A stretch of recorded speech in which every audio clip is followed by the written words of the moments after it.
శ్రీ గురుభ్యో నమః. మద్గురుదేవులు చినరామచంద్రయ్య వారికి నమస్కరించుకుంటూ, శ్రీ సత్యానంద సత్యమాయర్ల వారికి నమస్కరించుకొని, శ్రీమద్భాగవత కృష్ణదేశ కేంద్రుల వారు రచింపబడిన శక్తిద్వయ నిరాశకమైన శుద్ధ నిర్గుణ తత్వ కందార్థరుల నుండి 3వ అధ్యాయము అచల లక్షణం నుండి 8వ కందార్థం క్రమ సంఖ్య 39. తండోపతండములుగా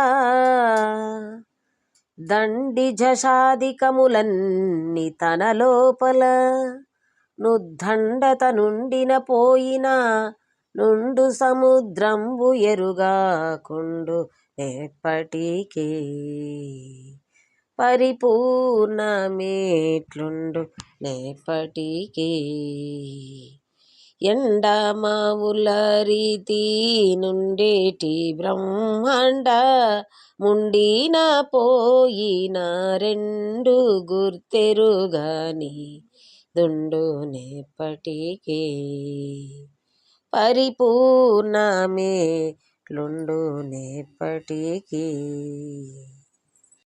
శ్రీ గురుభ్యో నమః. మద్గురుదేవులు శ్రీ శ్రీ పరమానంద శంకర నారాయణ స్వామి వారి పాదపద్మములకు నమస్కరించుకుంటూ, శ్రీమద్ భాగవత కృష్ణదేశ కేంద్ర ప్రభువులచే విరచితంబైన శక్తిద్వయ నిరాశకంబైన శుద్ధ నిర్గుణ తత్వ కందార్థ ధరువులు 3వ అధ్యాయము అచల లక్షణము నుండి ఈరోజు మనము 8వ కందార్థాన్ని విచారించుకుంటున్నాము. అంటే క్రమ సంఖ్య 39.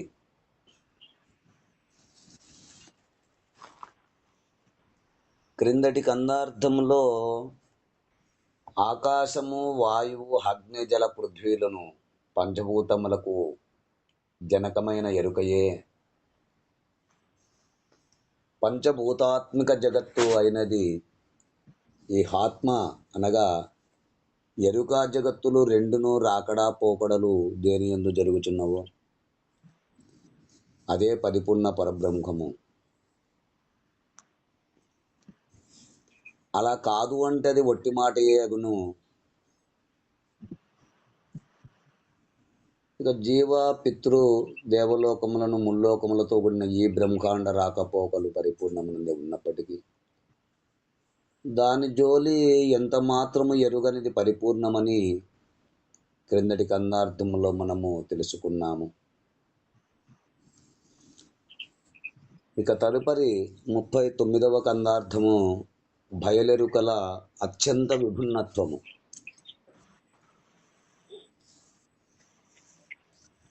తండోపతండములుగా దండి జషాదికములన్ని తన లోపల నుద్దండత నుండిన పోయిన నుండు సముద్రంబు ఎరుగాకుండు నెప్పటికీ పరిపూర్ణమిట్లుండు నెప్పటికీ ఎండమావుల రీతి నుండేటి బ్రహ్మాండ ఉండిన పోయిన రెండు గుర్తెరుగాని దుండు నెప్పటికీ పరిపూర్ణమిట్లుండు నెప్పటికీ. శిష్య, గురుదేవా, దండోపదండములుగా అనగా గుంపులు గుంపులుగా, దండి అనగా గొప్పగా, జషాదికములు అనగా జలచరములు, చేపలు మొదలైనవి, ఉద్దండత అనగా గొప్పగా విరివిగా, నుండిన పోయిన పుట్టిన నశించిపోయిన ఉండు సముద్రము, ఉనికి కలిగి ఉన్న సముద్రము ఎరుగాకుండు నెప్పటికీ ఎట్టి పరిస్థితిలోనూ ఈ మార్పు గుర్తించకుండా ఉండును. పరిపూర్ణమిట్లుండునెప్పటికీ పరిపూర్ణము ఈ విధముగా స్వతసిద్ధమై ఉండును. అంటే గుంపులు గుంపులుగా అనేకమైన పెద్ద పెద్ద చేపలు, తాబేళ్ళు, మొసలులు, ఇంకా తిమింగలాలు, అనేకమైన మొదలగు జలచరములు అయ్యా సముద్రములో పుట్టుచూ ఆ సముద్రములోనే తిరుగుతూ చచ్చుతూ ఉన్నప్పటికీ వీటి యొక్క ఉనికి సముద్రమునకు ఎంత మాత్రమూ తెలియకుండగా జలచరములు అందులో పుట్టి చనిపోయినప్పటికీ సముద్రము ఎప్పటి వలనే శాశ్వతముగా నుండును పట్టించుకోక. అట్లునే ఎండామావుల రీతి నుండేటి బ్రహ్మాండముండినా పోయినా రెండూ గుర్తెరుగాని దుండు నెప్పటికీ పరిపూర్ణమిట్లుండు నెప్పటికీ. ఈ ఎండమావుల రీతి అంటే తీవ్రమైన ఉష్ణోగ్రతలో ఏర్పడిన ఆవిరిచే కలుగు కెరటములు. ఆ ఆవిరిచే కలుగు కెరటముల వలె అంటే జలము వలె ఉన్నట్లు కనపడుచున్నా బ్రహ్మాండము, ఈ పంచభూతాత్మకమైన ఈ ప్రపంచము ఉండినా పోయినా కనిపించినా కనిపించకపోయినా రెండూ గుర్తెరుగానిది ఉండు. అంటే ఉత్పత్తి స్థితి నాశములతో సంబంధపడక.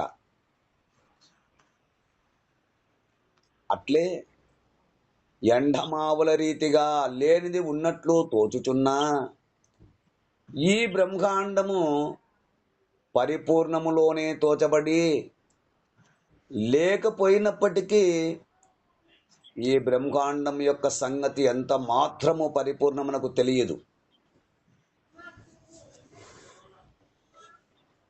పరిపూర్ణము మాత్రము ఎట్టి మార్పులు చెందకుండగా శాశ్వతముగా నుండును. ఇంకా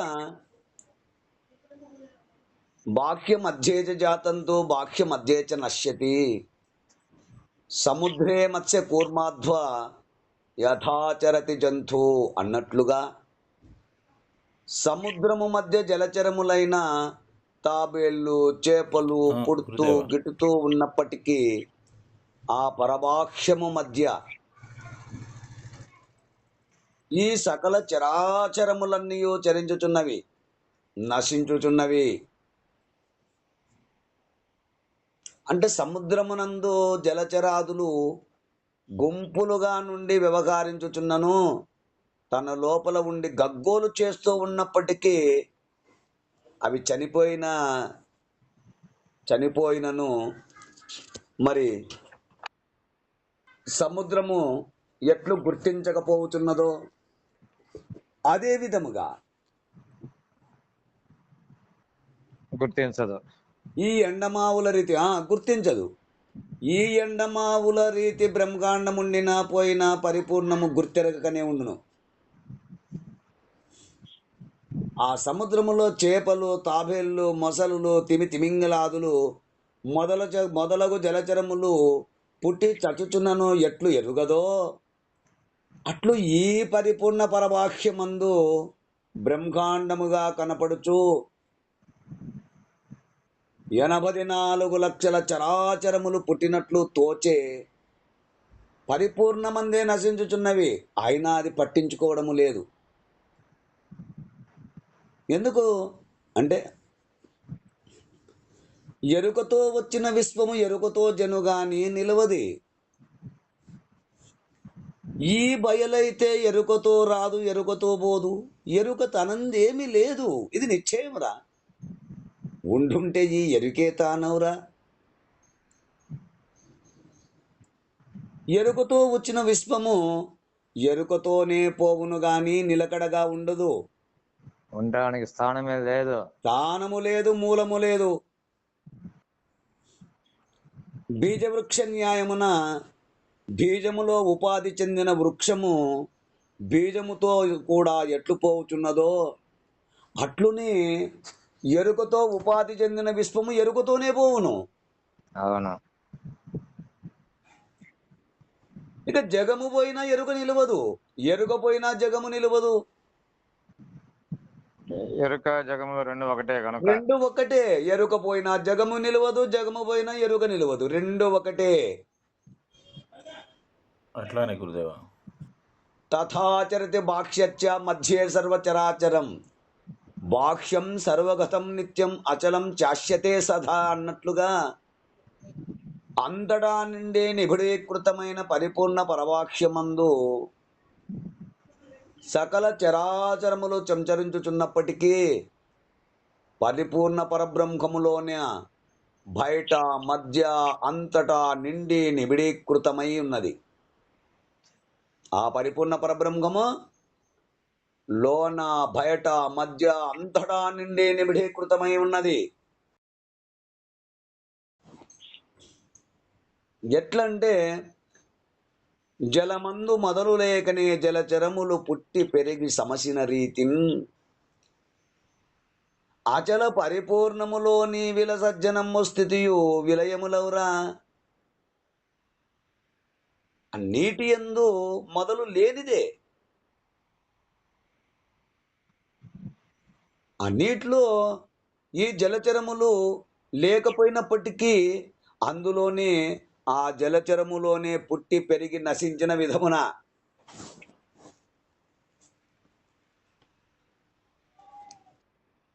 అట్లు అచల పరిపూర్ణ పరభయలు నందే లేనిదే ఆత్మ, ఆకాశము, వాయువు, అగ్ని, జలము, పృథ్వీ పుట్టి పెరిగి లయము పొందుచున్నవి. అట్లు స్థావర జంగమ జీవోపాధులు జడాజడంబులు ఈ చరాచర సమూహములు పుట్టి నశించును. లేకనే వస్తున్నాయి, లేకనే పోతూ ఉన్నవి. వాటికవే వస్తూ ఉన్నవి, వాటికవే పోతూ ఉన్నవి. కానీ ఆ బయలు పట్టించుకోవడం లేదు. సముద్రం ఎట్లు పట్టించుకోవడం లేదు. జలచరములు అందులోనే పుట్టి నశించుతూ ఉన్నప్పటికీ సముద్రం ఎట్లు తెలియకుండా ఉన్నదో అట్లు అచల పరిపూర్ణ పరభయలునందు ఈ చరాచర పంచభూతాత్మకమైన సమస్తము వస్తు స్థావర జీవ జంగమోపాధులన్నీ కూడా వస్తూ పోతూ ఉన్నప్పటికీ కూడా ఆ బయలు పట్టించుకోవడం లేదు. అచలమున మొదలు లేకనే సచరాచర జంతు నిశ్చయజనకమగు అసత్యమున లేని జలచర నిశ్చయము జన్మించినట్లు నిశ్చయము సుమి అంటాడు. సముద్రములో మొట్టమొదటగా లేని జలచర జీవ సమూహం అంతయు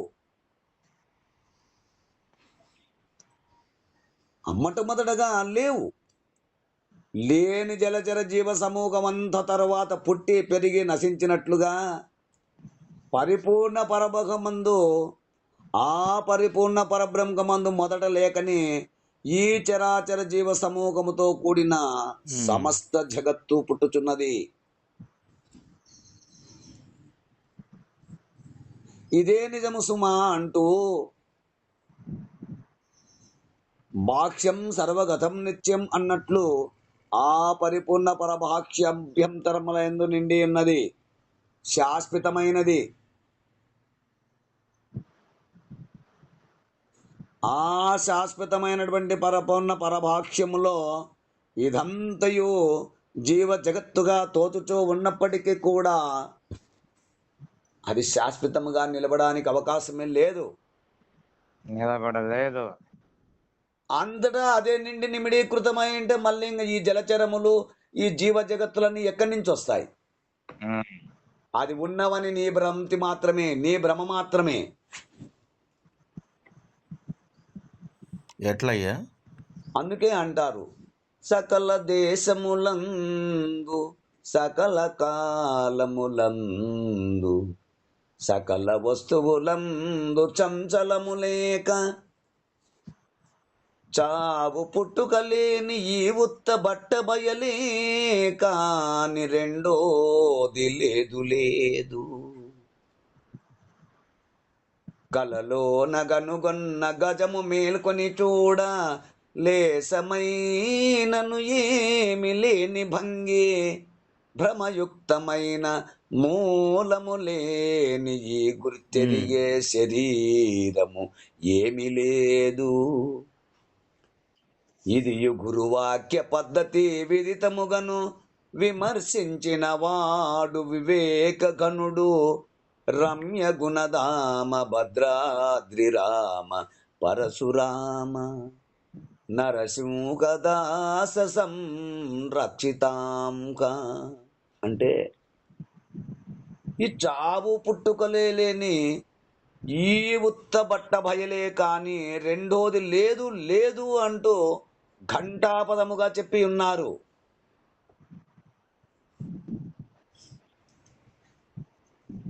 అంటే అచల పరిపూర్ణము సర్వగతంగా అన్నిటి యందు చంచలము లేకయున్నదన్నారు.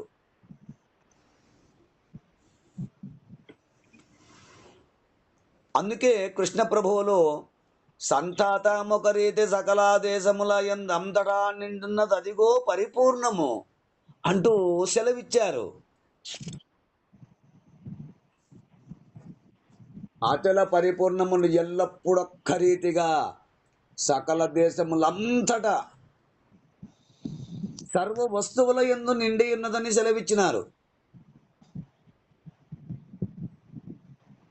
మరియు ఏ పరిపూర్ణము మేనికి లోపల వెలినిండియుండు లోపము లేకన్ ఆ పరిపూర్ణమే జగతికి లోపల వెలి నుండు. దానిలోనే ఉన్నవిరా పై రెండివి లేని విన్నకురా. ఈ పూర్ణబోధచే పై ప్రపంచ శరీర రూపములెడబాపు ఈ పట్ల దానిలోనే ఉన్నవిరా పై రెండివి లేని విన్నకురా అంటూ ఏ పరిపూర్ణము శరీరమునకు లోపల వెలపల నిండి నిబిడీకృతమై ఉన్నదో ఆ పరిపూర్ణమే లోపల బయట నిండి ఉండును.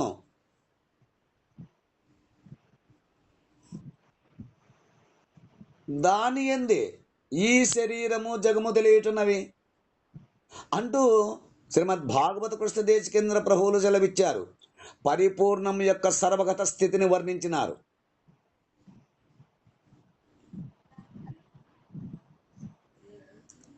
అచలం శాశ్వతే సదా అంటూ ఎల్లప్పుడూ అచల పరిపూర్ణ పరవాక్యమే ఉన్నదని.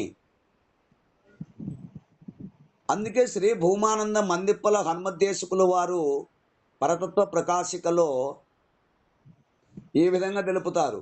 జీవేశ రకితమచలం భావములు లేని భయలే అచలం కేవలాత్మయే అచలం స్థావర జంగమములు లేని సాచిరకితమచలం సాధన రకిత మోక్షాతీతమచలం ఆవరణ విక్షేప ఆరోప రకిత అచలం నీవు నేననే భ్రాంతి నిరసనమే అచలం సాక్షి రకితమచలం సాధన రకిత మోక్షాతీతమచలం అంటూ అచలమును గుర్చిట్లు నిరసించినారు. అచలమనగా ఏ కాలంలోనూ కదలనిది, అది నిరపేక్షకమైనది. చలనం ఉన్నదని అంగీకరిస్తే చలనము లేని మరొకటి ఉండాలని చెప్పవలసి వస్తుంది. అవునా? కనుక ఆత్మతో సగా జీవ జగత్తంతా కదిలేదే, కదలనిది మాత్రమే అచలము.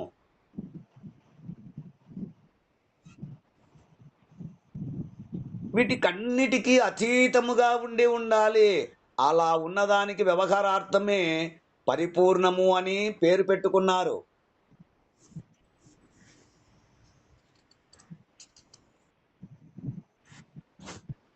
అట్టి అచలము ఎల్లప్పుడున్నది.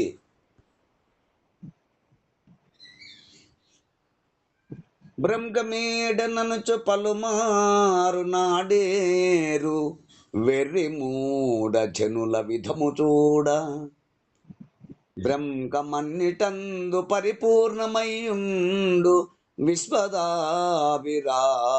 వినురవేమ అంటూ సెలవిచ్చినారు.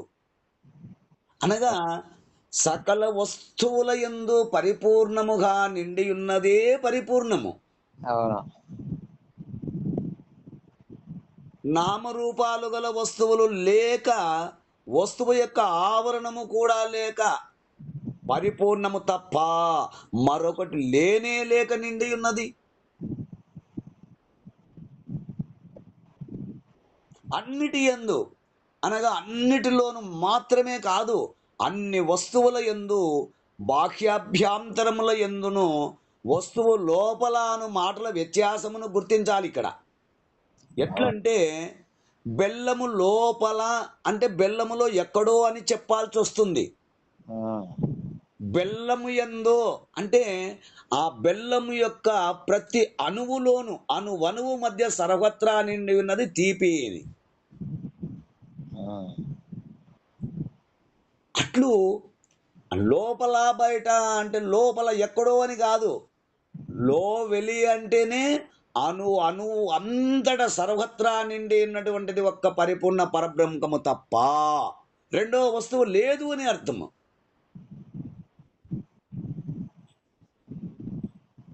అంటూ మనకు ఈ కందార్థము ద్వారా వివరణనిస్తున్నారు. ఈ కందార్థ భావాన్ని మీరు కూడా అందుకుంటారని కోరుకుంటూ జై గురుదేవా. జై గురుదేవా. జై గురుదేవా. జై గురుదేవా.